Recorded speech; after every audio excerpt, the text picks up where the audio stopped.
Hey, what's going on, my friends? It's Dave Sharpe. Welcome to Wake Up Legendary. And I am so thrilled this morning to be here with you and have a returning guest on the show. It is just so fun when we get to do this. So, with that being said, let's jump right into things. Allison, welcome back to the show Hi. from November 1st, 2023. How the heck are you?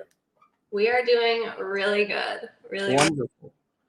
Now, for those of you who did not listen to Allison's first episode, she is I would almost say a serial entrepreneur, not to be confused with, the cereal you eat during the morning for breakfast. You're a full-time online marketer at this point. Also a photographer, wedding videographer, kindergarten teacher, charcuterie business owner, coffee shop owner. Just as a quick recap, I want to mostly talk about how things have been since November of 2023. What, with all of those things going on, just in case somebody didn't hear your first episode, led you into digital marketing? Yeah, well, I've done a lot. I think it all boils down to is I don't like having a boss.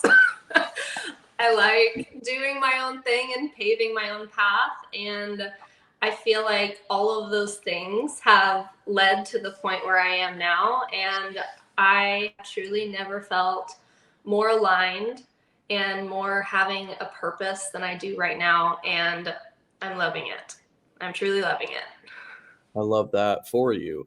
And so talk to us a little bit about what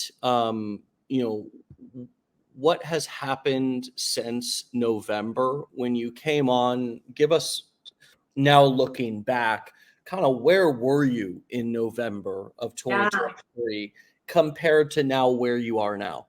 Yeah, I was a beginner. I started this business in July, and things really started to take off for me at the point of our first call. And a lot of my business was really focused on like the affiliate side of things and just promoting other companies. And I would say since then, my business has grown to more creating my own digital products and creating my own online courses to help people more personally. And I have been loving that so much. Yeah, I love that for you. And so, um, what um, what do you feel like your biggest breakthrough has been? Recently in 2024. What have you learned about this business, about marketing online, about creating income online? I mean, what is one or two things that stick out to you? I would say you really just need to make a personal connection with your followers. People buy from people. People want to know someone, they want to trust someone. So if you can work hard on building that personal connection first before you even try selling or before you even try to promote anything, just building on that personal connection um, is the way to go.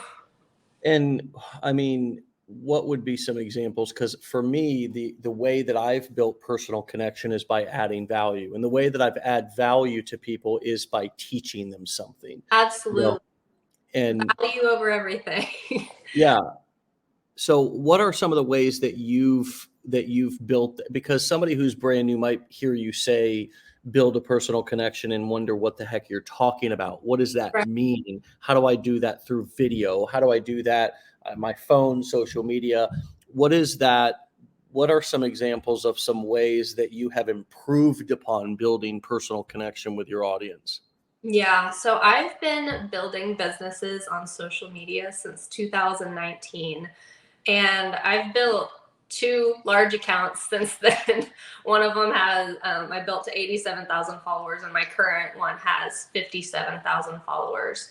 And you're really just giving without expecting anything in return. I would Mm. say giving, giving, giving whether that's information, whether that's entertainment, whether that's like being vulnerable and personal in your stories, letting them in a little bit, just to build that trust aspect with you. Get in your DMs. If someone's asking you a question in your DMs, don't give them like one word answers or send them a link or something. Like really build on that conversation and get to know them on a personal level. Always respond to comments in your on your posts. Really try to interact in your stories, whether you're asking them questions or you're putting polls up.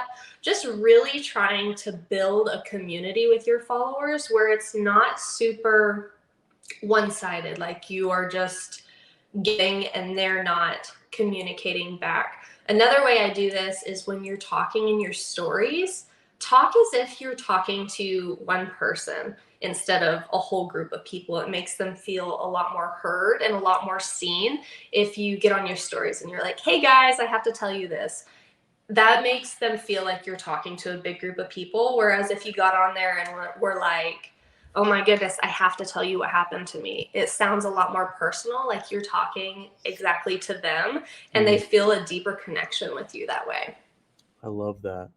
You know, the copywriting strategy that I've always taken has been similar. It's when I'm writing an email, I'm writing as if, or even a sales letter, I'm writing as if I'm writing it to one person, Mm-hmm. from me to you. And I think your example of, hey guys, versus, hey, I wanted to tell you something, I wanted to share something with you, is a great example. It's simple. And so often we do start our videos and we start everything off with kind of that plural, like we're talking to an audience, like, hey guys. And really, it's just not as personal. It's not, it doesn't make the viewer feel as seen and as heard and as connected with and as understood. What else stands out to you as far as something that really has moved the needle in terms of bonding with your audience? Oh, I mean, just building, I think giving them what they want. You know, we all have different audiences and they all have different needs and desires from you, depending on who you're attracting. If you are putting out something just because you see someone else online coming out with something similar, um, but it's not what your audience needs or even wants, it's probably gonna flop. So I would suggest really listening and asking your followers what they want from you and then deliver based on that. So for example, my followers, I was attracting a lot of people that have already started their digital marketing business, but were stuck on the social media aspect of everything. And they didn't know how to grow their followers. They didn't know how to build that personal connection. They don't know how to like convert their content into actual sales. So I listened. I listened to what they wanted. And that is personally something that I have a skill in and that I'm good at. So that's what I created my training and my course on, was helping other people build their businesses on social media. Mm. And so that leads me to kind of, this idea of building a business in a niche that you love. This was your, suggested kind of topic for what we maybe could talk about. We ask, basically the only prep that we do for the show when we invite somebody on is send them about a few questions inside of a little, email or whatever, and just say, hey, where are you at? What would be cool to talk about on the show? What would you suggest a topic or a headline might be for the show? And you said, you know, um, how to grow on Instagram with a niche that you love. And so talk to us a little bit about, if somebody's not even at that point of growing their audience yet and they're trying to decide what niche or direction to go in, or if they've been going in a certain direction and not really feeling passionate or like that topic resonates with them. Talk to us a little bit about this idea of building a business in a niche that you love, and how has that played out for you? Yeah, it's just people put a lot of pressure on the choosing the niche part. And I get it because it's the path that you are going to continue to go down. But before you choose something purely because someone else sees success in it, I want you to ask yourself, do I love this? Am I good at this? Do I know anything about this? Do I have a personal story to tell about this? Because when you have all those things, and when you have like that passion and that drive, it just makes things so much easier. So much easier. Creating content is so much easier when it's something that you love to talk about, something that you're passionate about, something that you know a lot about. It's so much easier. And building that personal connection with people is easier because when you have that personal story behind it, you're able to attract more people like you. It's just a lot easier to find success when you're following a niche and a path that truly brings you joy and that you're aligned with. Yeah. So I really like people to really think and do some self-reflection before choosing a niche to go in. What if talk to us about your choices? I know that last time I talked to you, I think you had also a channel or channels inside of the charcuterie niche. You've clearly got it inside of the online marketing niche. Talk about how the advice that you just gave, how you used it to choose your directions in the niches that you're in. Yeah, I feel like everything that I have done up until this point has had almost a common theme of just being creative. I feel like I'm a really creative person. So in college, I had a photography business, and then that kind of transformed into a wedding videography business. And then I was a kindergarten teacher, which I loved. But then I really realized that I want the freedom to not have a boss and to spend my days how I want. So I only did that for a year. And then I got into my charcuterie business because I got to be creative and hands-on and make beautiful things. And then Reels came out during my charcuterie business phase. And I just leaned super heavy into that. I already had a background in photography and videography, and creating Reels for my business was the highlight of that business, and I absolutely loved it. And then because I loved creating Reels, my account grew exponentially. And I had all of these other charcuterie artists coming to me asking how I was able to grow my business that fast and reach more clientele and grow my business, grow my following, just using social media and Reels. So that's when I launched my very first online course. I had no idea what I was doing, but I wanted to give that information to all these other charcuterie artists on how to use Reels to grow your business, essentially. So when I came out with that, the day I launched it, I made more money than I have ever made in my entire life. And it was kind of like a turning point in my head. I was like, wow, if I could create a digital product once and sell it that many times over, it was just a huge difference because creating recurring sales like that compared to physically making boards, loading up the ice chest, driving to an event, it was just very labor intensive. And I was like, dang, this one's a lot less work for a lot more money. And this one is taking my life away. So when I decided to shut my business down, it was a very hard decision, but I was pregnant with my daughter, and I couldn't do the labor intensive parts. I couldn't lift heavy ice chests and trek it across town.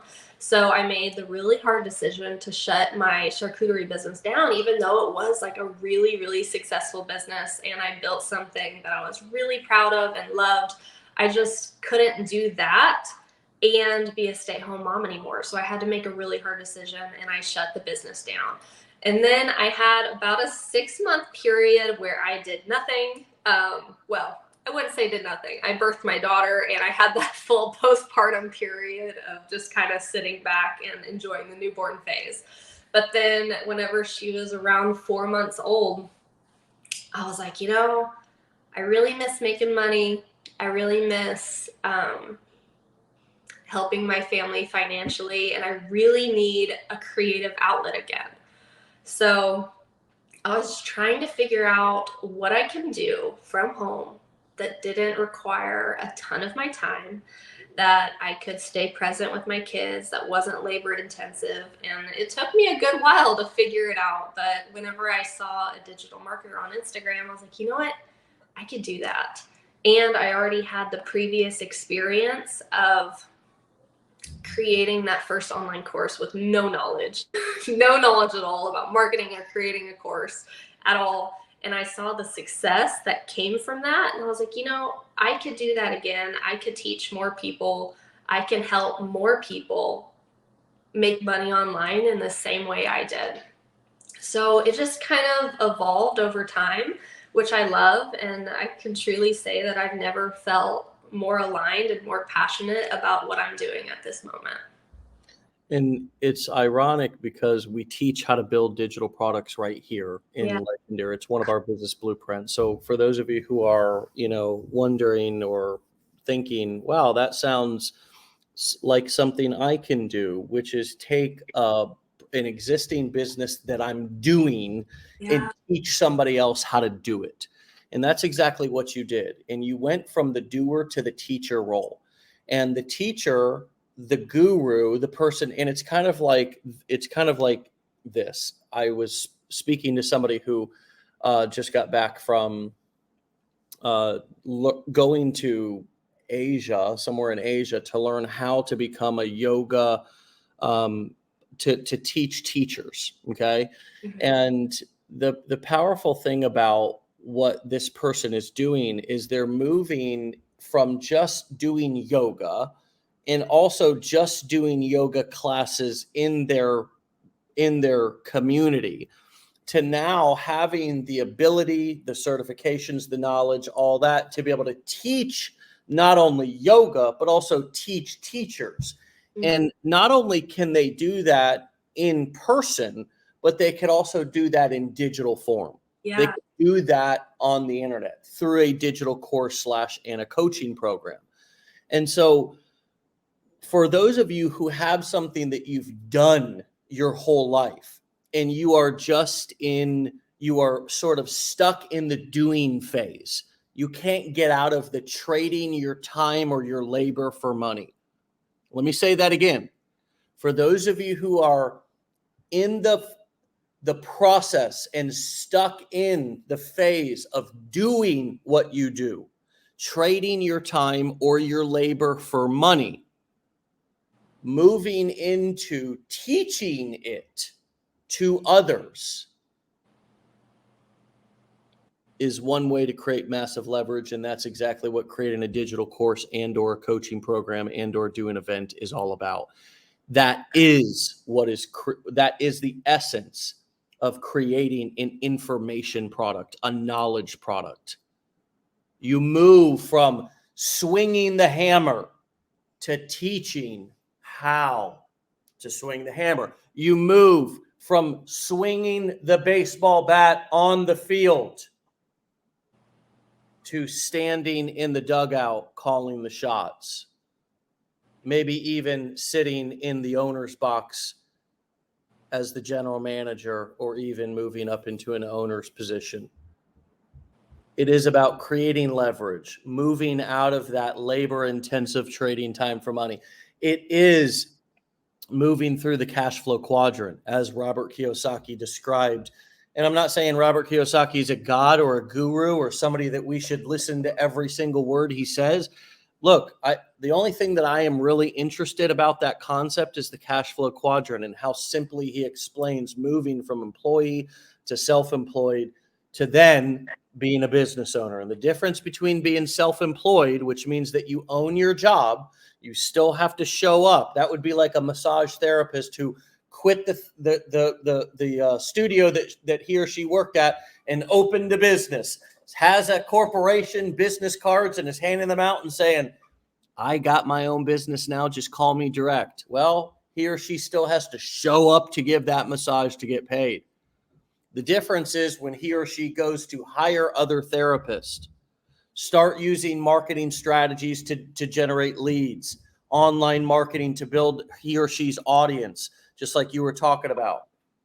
And now all of a sudden has leads coming in, massage clients coming in, and is opening maybe a studio or a mobile massage business where various therapists are going. Now you've got a business that works based on systems, people, and some sort of software system. And that's the step into beginning to generate wealth in real, significant income from trading time to money. Then we take the money that we make from that cash cow business and we begin to invest it in, real estate, in index funds or the stock market or gold and silver or things that create actual passive income that may not, passive income is usually not something that you're going to get rich overnight with. It's something that's a safe, or rather safe, trustworthy investment that's going to build and compound over time. And that's what things like the stock market and real estate are known to do. Does that resonate with you, Allison, in terms of the journey that you're on right now? Yeah, for sure. I feel like I'm definitely in that next step of like setting up systems to make my business work for me. But with the online courses that you teach in Legendary, the whole blueprint is amazing, how it just like sets you up to set up these systems for you. But I think a lot of people have this fear or doubt that, I don't know enough to teach someone else, or I'm not qualified in this area to teach someone. I guarantee you that you know something that someone else wants to learn. I came across this one girl's page. She had a mobile bar cart for weddings. She created that kind of business and she was doing great with it. And she decided to create an online course teaching other women how to start their own bar cart for weddings, how to create a successful business. That's not something she went to school for. That's not something she's like qualified in. It's just something that she's done, something that she's experienced in, and something that she could teach others and save them time and money instead of them having to figure it out all on their own. She's there to help them and show them how, which I think is amazing. You have something that you know that other people don't know, and they want to hear from you. Yeah. And, Maybach says, funny, I'm a massage therapist, and this hit the nail right on the head. You gave me a whole strategy. Yeah. Well, this is a whole strategy no matter what, as Allison just said, no matter what you are, what you know, or what you have done. We all have knowledge. We all have information. Many of us have what would be considered an expertise. The cool thing about it is that you don't actually have to be an expert in order to begin to teach or have value to sell to other people. Yes, I did say sell. As a matter of fact, I pride myself on not being like the expert of experts at online marketing, because I'm always learning. It's not a great place to be like the all-knowing, omnipotent expert, right? You want to know enough to be dangerous.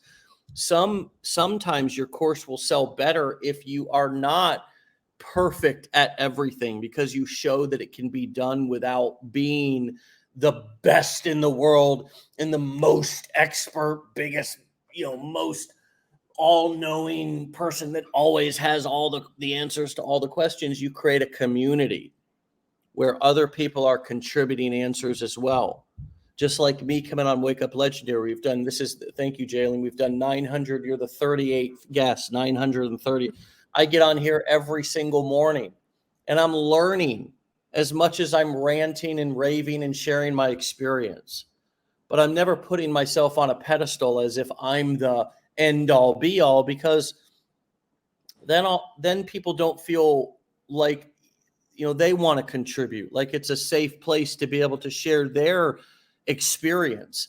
And one of the leverages that we have in the online marketing space, specifically when we're creating courses, coaching programs, events around community, is that other people will want to contribute inside of your community as well.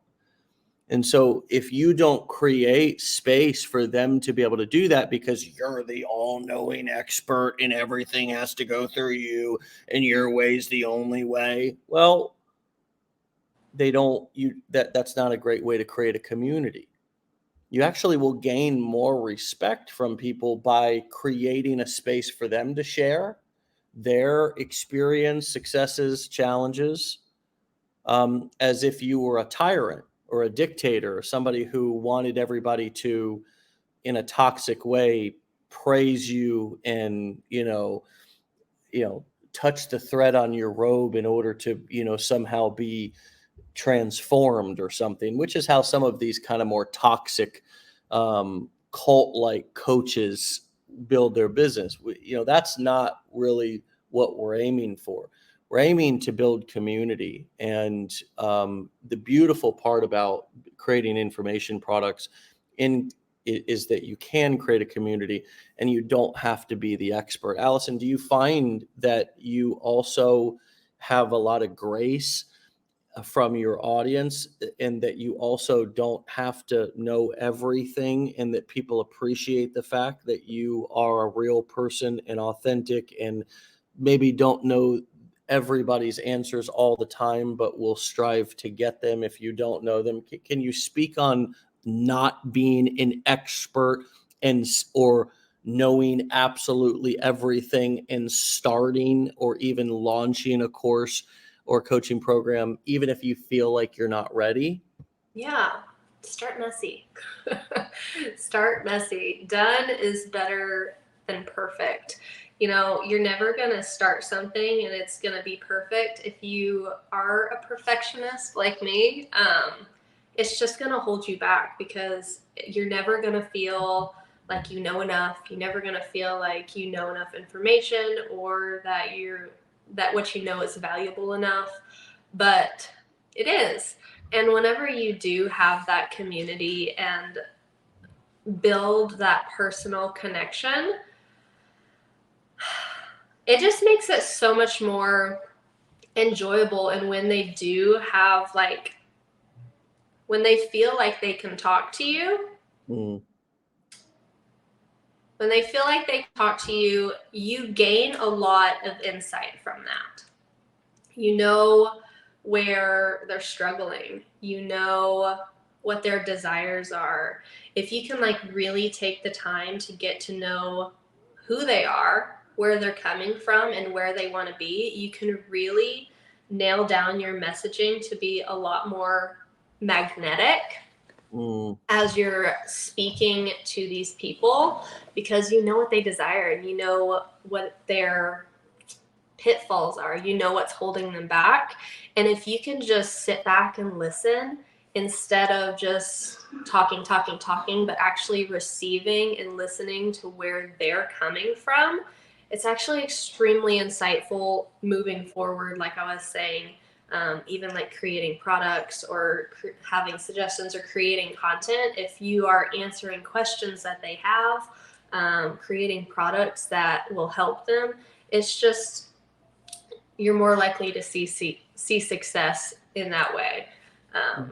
But yeah, I feel like building that connection is by far the most imperative thing about your business and growing your business. And it is so, so sweet when one of your clients or one of your followers reaches out and says how much you have helped them and how much of a connection they feel with you, and how you're a friend. I've had so many people reach out to me and say, I feel like we're best friends. I feel like I know you and I have never met you a day in my life. I do get extremely vulnerable in my stories. I open up about my struggles. When I'm having a bad day, I tell them. It's not a highlight reel. I don't put just the good out there. I put the good, bad, and the ugly. When I'm struggling, I say it. When something's not going right, I say it, just so they feel like I'm a person. I'm a person just like them. I'm relatable. And that ultimately builds that trust to where it's not like, oh, this is this perfect person and like I can't talk to her, like she's too good. But whenever you like break down that barrier and you come across as like, I'm no different than you, you're no different than me, I have no skill that you couldn't learn to, and I'm just going to show you the way. um, People trust you a lot more. Yeah. And it's just a better community whenever you are able to build that connection. Well said, beautifully said. Dina says, Dave, have you ever used your addiction recovery with the business? That's something you and I have in common, and just wondering what you thought about that as a niche. That's a great question. There are some things that I have felt comfortable, kind of monetizing, and then some things I just prefer to use as a part of my marketing story, my origin story.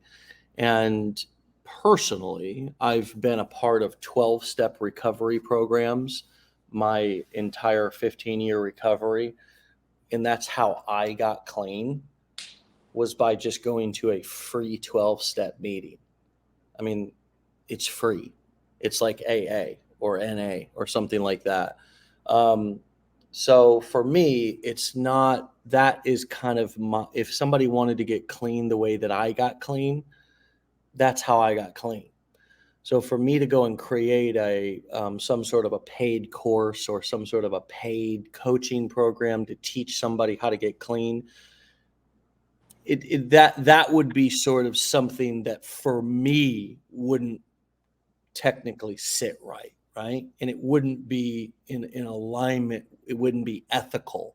In other words, I guess that might be the right word to use. So I'm not going to say that I have a problem with somebody creating a community and selling membership prices for accountability to get sober. Just for me, if somebody wants to know how I got sober, just go to a meeting, go to treatment, with addiction professionals. I'm not an addiction professional. I'm just an addict, a recovering addict. And yes, I have amazing experience, but it's more something that also with my personal recovery, it's something that I want to make sure that I always remain a student and don't try to become a guru about, because that's very personal to me, right? It's very personal to me. So I need to always remember who I am and where I came from, and that I am still vulnerable to going back for relapse and things of that nature. So I need to stay grounded in that. So again, I use my addiction and recovery story as just simply part of my story in whatever type of business that I'm doing. It just is a way for me to be vulnerable, for people to get to know me better. Hey, I've been in recovery for 15 years. I got sober 15 years ago. I'm sober from drugs and alcohol. I was addicted. I had an opiate addiction back in the prescription, 90s, where kind of prescription pills and things. I got sucked up into that and got clean when I was 24. And over the course of the last 15 years, have been able to turn that mess into a message. People are inspired by that. It helps them get to know me better and build trust, so I can then transition into other things. I don't use it. I'm just sharing. It's a big part of my life. So Dean, I hope that answers your question in terms of what sort of my boundaries are around things that would be willing to build a business around, and things that I'm not. What about you, Allison? What do you have certain things that you use in your story, but you might not be as excited to try to monetize? Yeah, I do feel like with more of like the medical stuff, you probably need like an actual certification to be teaching things of that nature, or like a psychology degree. But I do have the like last, or probably the first 9 months of my daughter's life, I was struggling with postpartum depression, which is something I've talked about a lot with my followers. And it honestly, it helped me, but it also helped them. You know, I loved hearing people's stories and they how they dealt with it and how they got through it, but also they felt validated and seen, and a more personal connection to me because I was sharing about that. But I Yeah. go make a course on how to get out of postpartum depression, but because I mean, honestly, it's still something I struggle with. She's 11 months old now, and I feel like I'm just now seeing the tail end of it, but it's definitely a very personal thing that I probably wouldn't be teaching others about, just more sharing and building trust and personal connection in that way. I think those type of topics, addiction, postpartum depression, things of that nature, those are things that we can share as part of our story to help our audience get to know us better, Yeah. understand that we're human, give connection points to help people feel seen, heard, and understood, but maybe not particularly build an entire business around that specific topic. These are the exact things that we can use to be vulnerable in our marketing, to help people, to humanize us, but maybe not create a product around. I may do a personal development product or a confidence building product or something of that nature and include parts of my story about addiction, or maybe a module inside of that course about overcoming addictions or getting awareness around your addiction. You know, I can use that part of my life, which is a huge part of my life, and clearly all of you know that because I've shared it before.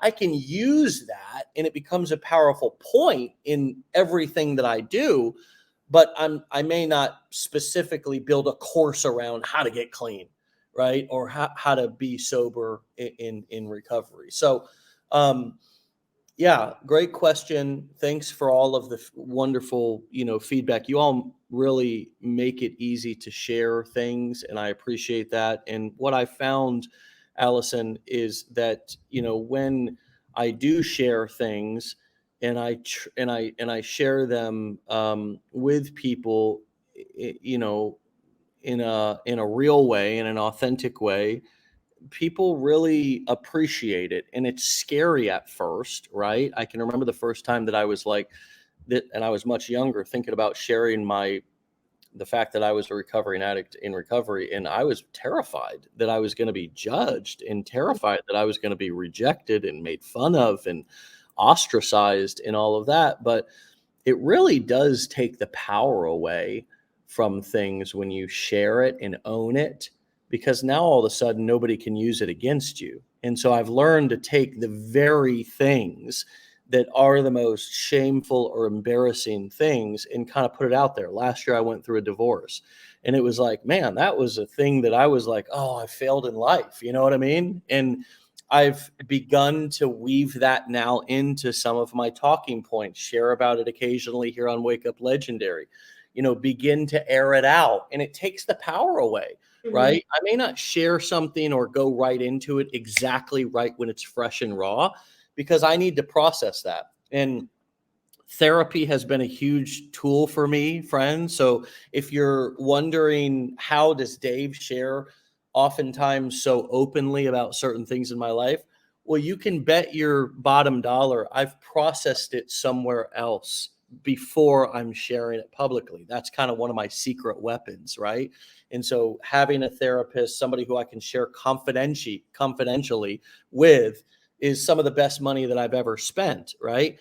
But once I start to share things, because I've gotten a little clarity and I feel a bit more grounded in them, but I'm still a little bit afraid to share them publicly, and I take that risk to try to turn that mess into a message, whether it's received positively or not, which it always is, you know, it really takes the power away, and I feel more empowered because I don't feel like I have this like secret that I'm holding on to, that I'm ashamed of, that I'm afraid people to find out about me. What comes up for you around that?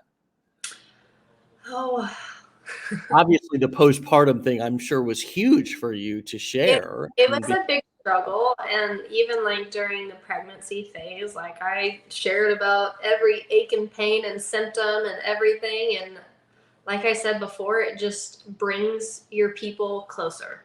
It brings your people closer, and the people who aren't about it, you don't want in your community anyway.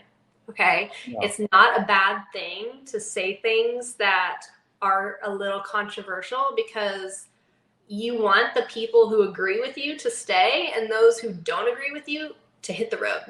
You don't want those type of people in your community anyway. So it is okay. But even if you're not talking about like these heavy subjects on your stories, I know a lot of people just feel like that pressure and the nerves just getting on there and saying anything at all. yeah, Just showing your face on your social media can be absolutely nerve-wracking. I remember when I first started getting on social media, I had to re-record. I was gonna do a story with my face talking about like some charcuterie special I was doing, and I had to record that thing 30 times before I felt confident enough to post it. And then I just felt sick to my stomach all day, rewatching it over and over again, over analyzing. And then now I can get on there like in my sweats, no makeup on, and I'm like, hey, how you doing? It's just, the more you do it and the more you practice, the more confident and less scary it will be. I know a lot of people have like those nerves of, oh, I don't want to show my face on social media. And there's actually a lot of accounts popping up recently. I've seen a trend of like faceless accounts. yeah. Um, which to each their own, but I think it would be extremely, extremely difficult to build that personal connection and trust with your followers without showing yourself, um, without them being able to see that you're a person, that you're a real person behind that account, and that you care. And I think it would be really difficult to build trust in that way. So just don't let the fear overcome you, because you can do hard things. Everyone is nervous the first time they post on their stories. Everyone is scared putting their face on social media. I promise it's not as bad as you think. And if people laugh or people don't like what you're doing, they can hit the road. Your page is not for them. But Catherine said, that was me the other day. I recorded over 100 times and was crying with frustration. I still have to post it. I'm scared. just do it. Yeah. Just do it. I Post think it and don't look back. And then the next time you do it, it'll be easier. And then it'll be easier and easier and easier. And then it'll just be second nature. It'll just come naturally. Becky says, this is a great interview, Allison. Your insights are so beneficial. Congrats on your success. Well, thank you, Becky. So many wonderful, wonderful comments back for you, Allison. I hope you have a chance to scroll through and catch some of them. I read them after this. This, just in closing here, for a lot of you, what we're talking about is just like on down the road a little bit. But this is Allison's second time on the show. She was back on November 1st, 2023. So, these are some things that we learn and bridges that you cross as you continue down the journey. For a lot of you, just as Allison's saying, getting on camera is a process in kind of putting yourself out there is kind of a great way to just kind of learn to accept yourself a little bit more. Even, dare I say, like yourself, love yourself, right? It really is. It's like this kind of like where we let down all of the cares about what everybody else thinks. For me, building this business, being an entrepreneur and putting myself out there on camera, and it's really been a process of kind of slowly caring more about what I think and less what others think. And that has been extremely beneficial to my self-worth and self-esteem. And it's helped me to build an identity based on what I think, not what other people think.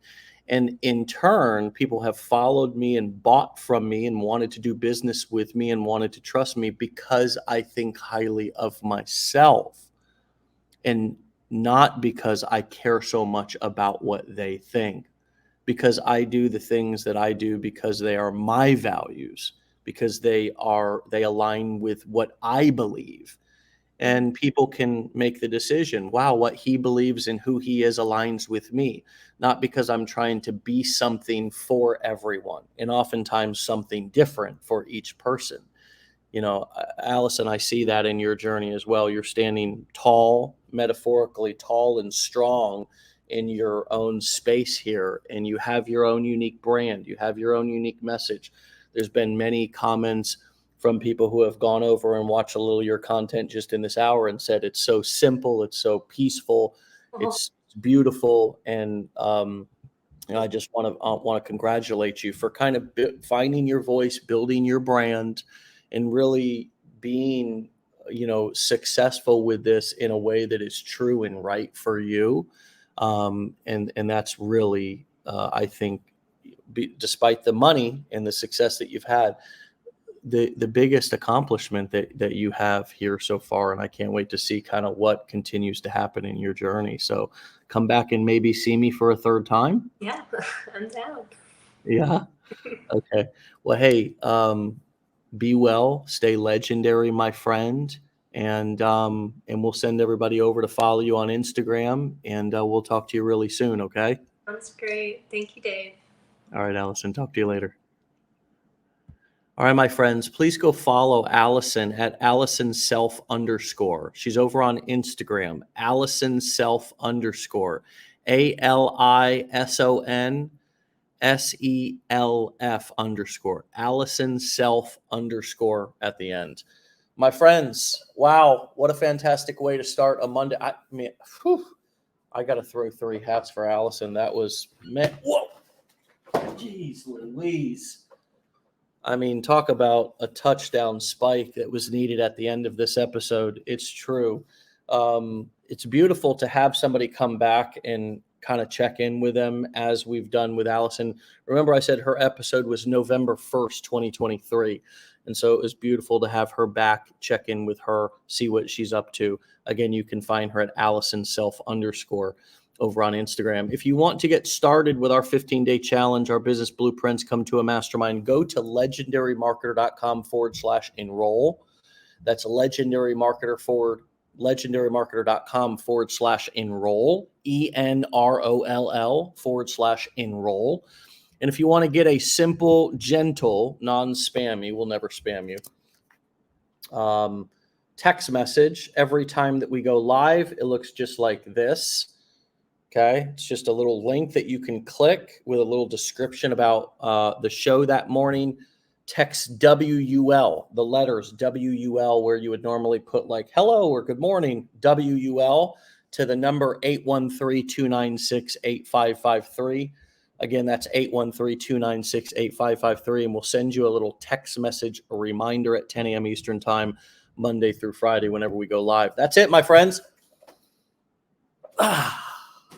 Get on out of here. Have a great Monday. We'll see you back here tomorrow for another episode.